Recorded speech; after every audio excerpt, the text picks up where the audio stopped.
So in relation to the United Nations Sustainable Development Goals, we also have the National Academies of Sciences, Engineering, and Medicine, based from the United States, has come up with also with their own 5 grand challenges, and these grand challenges are more focused on the role of environmental engineers. And of course, this is not only limited to the environmental engineers, it could be any engineering field as well that can address these grand challenges. So there are 5 of them that they have listed in their grand challenges. It came out in the report last year in 2019. The first one is on sustainably supply food, water, and energy. So as you can see from here, this food, water, and energy are quite interlinked with each other. And if you look at this example, we can add climate here as another nexus. So we can be water, energy, food plus climate nexus, because each of them are actually affecting each other. Like for example, water is actually needed to produce energy, in the sense that you can produce energy by the use of hydropower, for example, which uses water, or you use water as a cooling water to cool down the water from heat exchangers or in cooling towers to produce energy in power plants.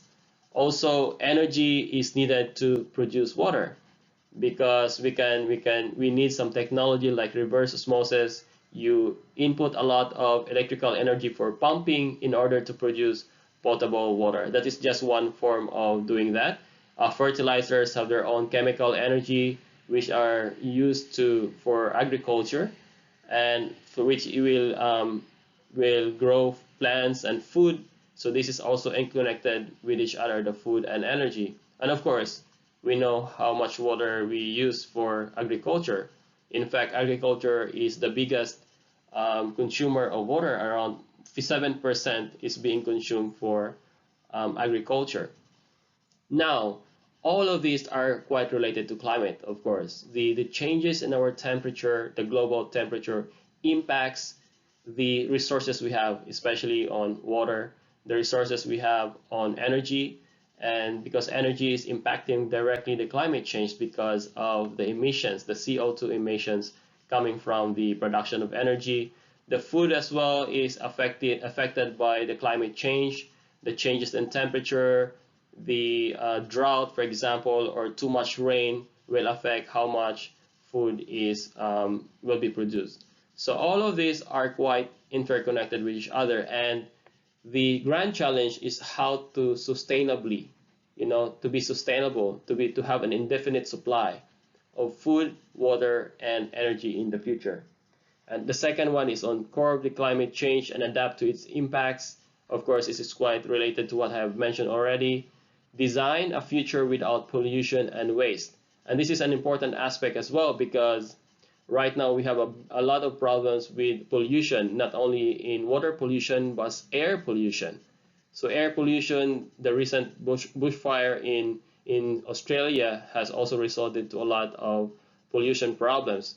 Waste is another issue here. So we have to design a future without, or at least minimize minimize the amount of waste and pollution.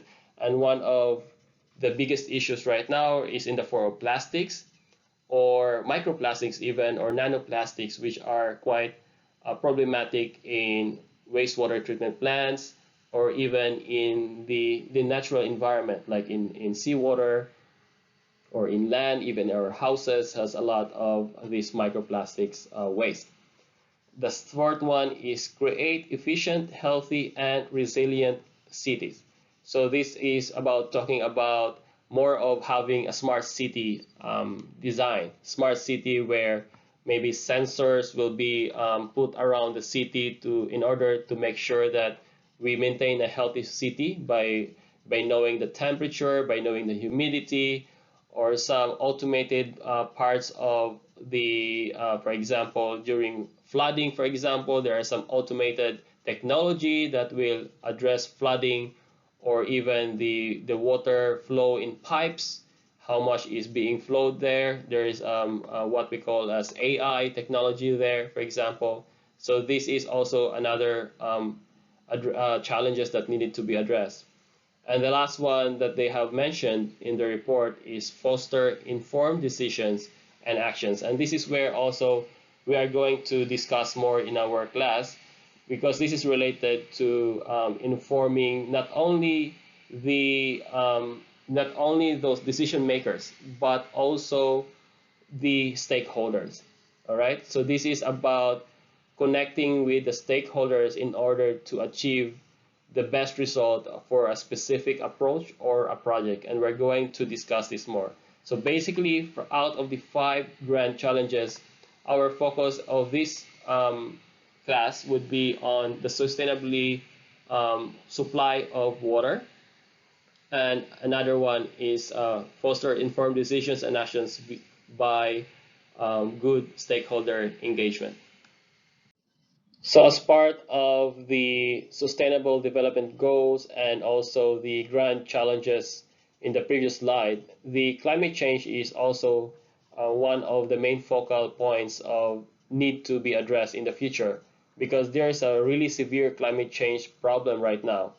If you look at the global mean temperature, this is the temperature here, and this is the time frame. So we're seeing an increase of like 1 degree Celsius of global temperature since this point in time here. This is primarily because of the more uptake of fossil fuels during the Industrial Revolution when the steam engine was discovered. And then because of that, the increase in emissions of CO2 has been drastically or exponentially increasing since that time. So we can see and also an increase of the greenhouse gas emissions, which trap heat in the earth.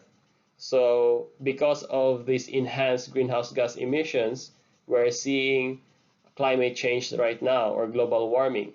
And this is very, very bad for our environment, because the higher the temperature change or the temperature increase will have much worse effect on Earth. Like for example, at this point, we are already experiencing glacial reduction, like we're destroying the habitat of some animals, and also because of this melting of the ice and glaciers, then the liquid becomes will add to the volume of your ocean, of our ocean, and thereby increasing the ocean level as well. And the increase in ocean levels or sea level will result into flooding of coastal areas, for example.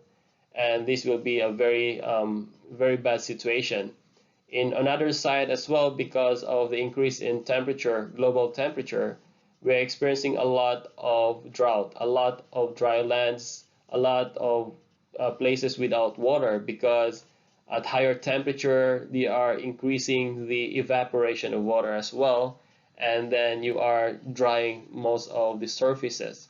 And so this is an example of people without access to potable water, or without access to any water at all. And so this is what we call as a new war in the future, is between the war of water supply. And another issue of climate change is on the movement of habitats.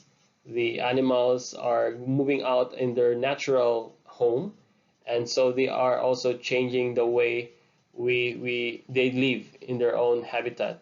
And a lot of typhoons and a lot of bad weather are coming in because of the changes in the global temperature. So the issue of here is actually it's an energy problem because of the emissions, but the climate change has affected so much in the way we access or the resources we have in terms of water supply. So this is something that we also need to consider when we think about water scarcity, is also a climate problem, related to climate problem.